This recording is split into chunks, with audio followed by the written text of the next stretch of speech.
along with attaching the 4 seat seats to my garment.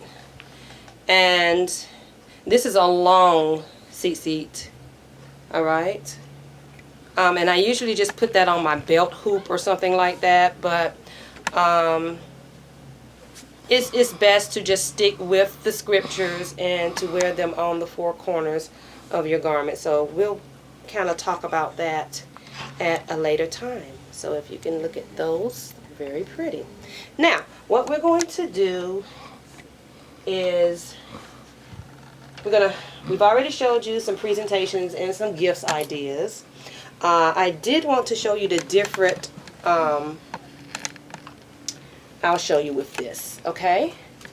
The different styles that I do. Now, I'm creative, but there's a lot of other designs out there that can be used. Are you getting this, dear? This is a braided, just like you braid your hair. Okay, this is a braided design, just a simple braided design, okay?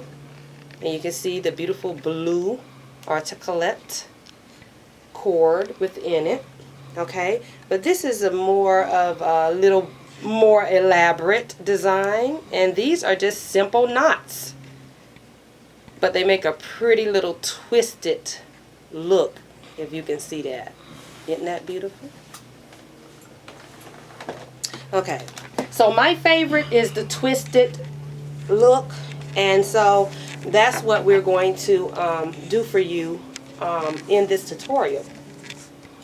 So to get started, you need to get your supplies together.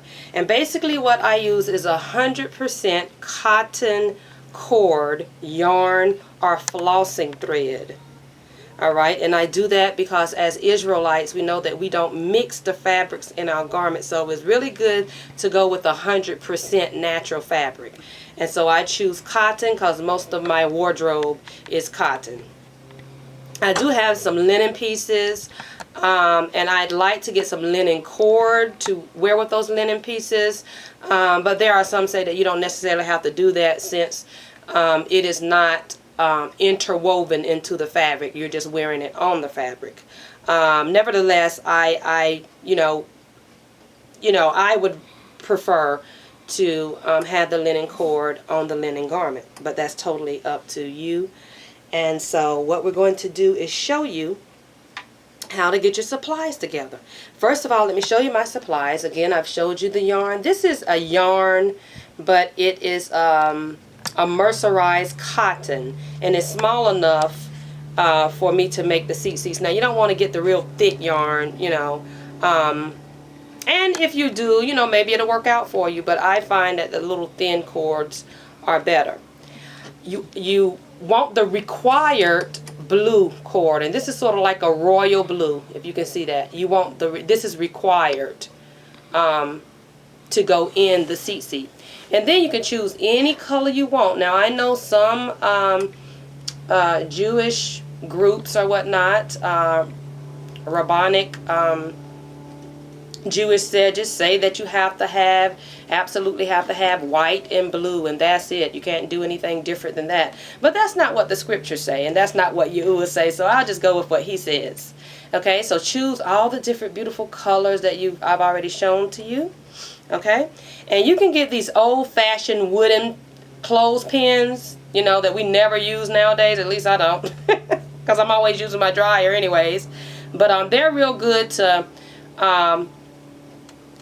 spool or spin your thread on, and it's very helpful because you can find I don't know if my husband can get this or not, but just any kind of bag or whatever to put your supplies in. And here I have them, and this is real easy because the little openings of it, you can just stick it in there like that. It's just somewhere to put your supplies so that when you need them, you'll have it. Okay, another thing you need, of course, is scissors to cut with, sharp scissors, because dull scissors can aggravate you. You need some pins. I prefer the little small gold pins, but you can use the little medium-sized pins too, safety pins. these are shower curtain hooks, okay? The little round ones that have the opening in them, along with the ones that have like a sort of a clip type, you know, to clip it together. And that's where you're going to hang your collection of tzitzits. Okay? You can have a tape measure, will come in handy. Alright, and we'll discuss that a little bit later. Old spools that you had your sewing thread on is very useful to put your cords around, to store your cords. Okay?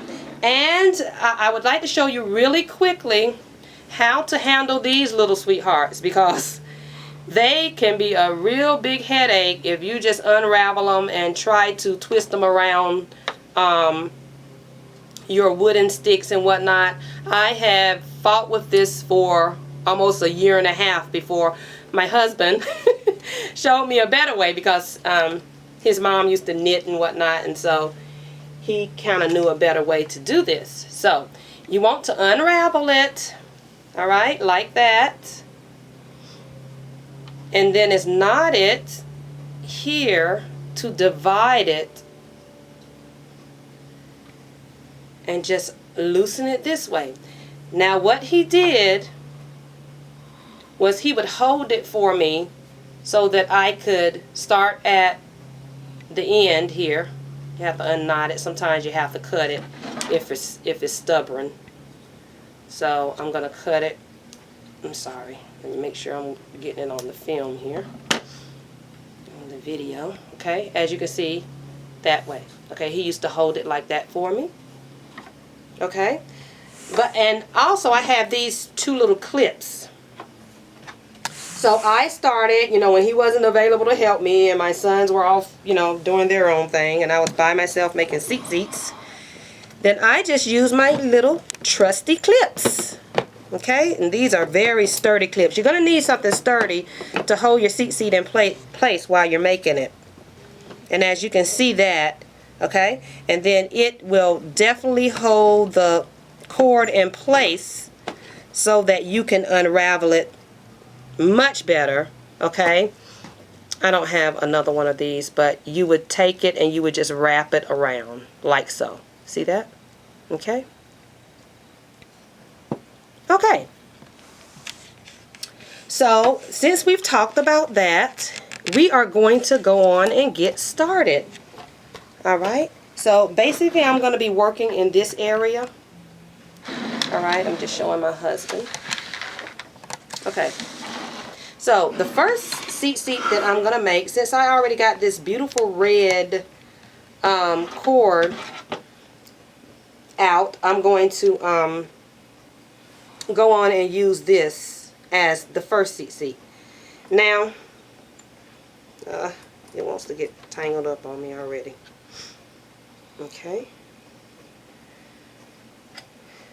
Believe me, I'm much better at this when you're not filming me. Okay. Now, I have measured my table, and it's about 20 inches, and that's what works for me. About 21 inches from this little split in the table to the end of the table. And so that's what, I don't even use my tape measure anymore because I've gotten used to using the table. So that's about a 21 inches from the split in my table until the other end, and it makes about a 7-inch tzitzit.